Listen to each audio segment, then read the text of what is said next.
Assim como em outras cidades do Brasil, o futebol em Curitiba nasceu como um esporte de elite. Podemos dizer de forma objetiva que era um esporte praticado apenas por homens brancos e ricos, infelizmente excluindo da modalidade negros e pobres. Mas dois clubes desafiaram essa exclusividade racial e abriram as portas para que negros praticassem futebol no estado. Meu nome é Alex Machado e hoje nós vamos falar um pouco da história de Britânia e Ferroviário, os clubes dos pretos de Curitiba.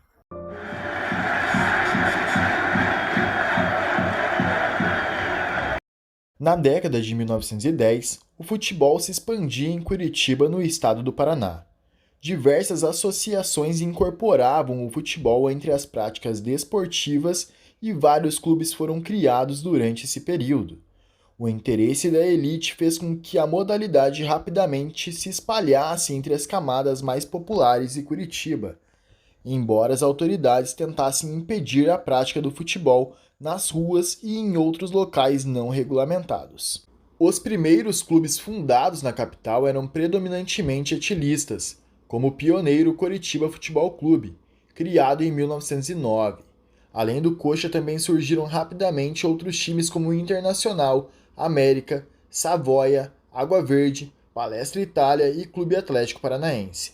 Essas equipes, em sua maioria, infelizmente quando não proibiam, não mantinham jogadores negros e de classes populares em seus elencos. Ainda assim, o futebol começou a ser praticado entre as classes mais pobres da população, principalmente por afro-brasileiros que disputavam partidas improvisadas em ruas e praças públicas. Os trabalhadores também se reuniam para jogar, e logo criaram suas próprias agremiações. Assim surgiu o Britânia, formado majoritariamente por trabalhadores de uma fábrica de vidros, reunindo também operários que moravam em quarteirões próximos à vidraçaria, pertencentes ao Tigre FC e União FC. Tigre e União se fundiram e deram origem ao Britânia. Tigre se tornou o apelido do clube. Em 1916, 2 anos após a sua fundação, o Britânia fez história, sendo o primeiro time de origem operária a entrar na Liga do Futebol Paranaense, antiga LSP.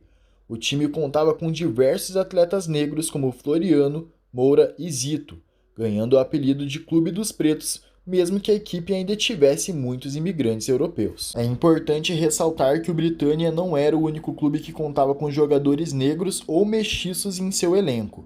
O Coritiba teve entre os titulares o mulato Arthurzinho em 1916, Bindo em 1918 e Heitor em 1919 foram outros negros que vestiram a camisa do Alviverde atuando pelo time titular.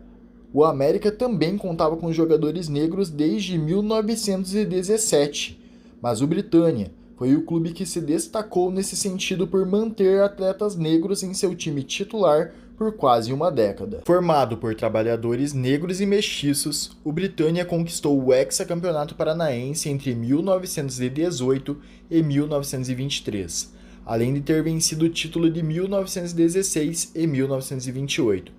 É o único, além do Coritiba, a ser hexacampeão estadual. Porém, pouco tempo depois, outro clube surgiu, com patrocínio muito forte e garantia de emprego. Rapidamente, os bons jogadores do Britânia migraram para esse clube. Em 12 de janeiro de 1930, nasceu o Clube Atlético Ferroviário.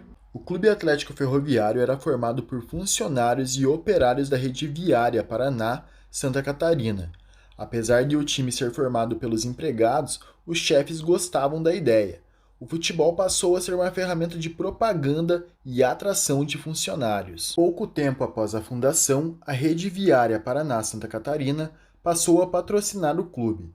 Sendo assim, as cores da agremiação eram as mesmas da locomotiva e o brasão também fazia alusão. A empresa bancava os uniformes, material para os jogos, inscrições em torneios e estrutura física, além de ter papel fundamental na contratação de jogadores.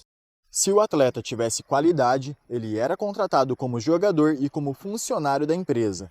Muitos atletas de outros clubes passaram a atuar pelo Ferroviário, especialmente jogadores que vinham do Britânia.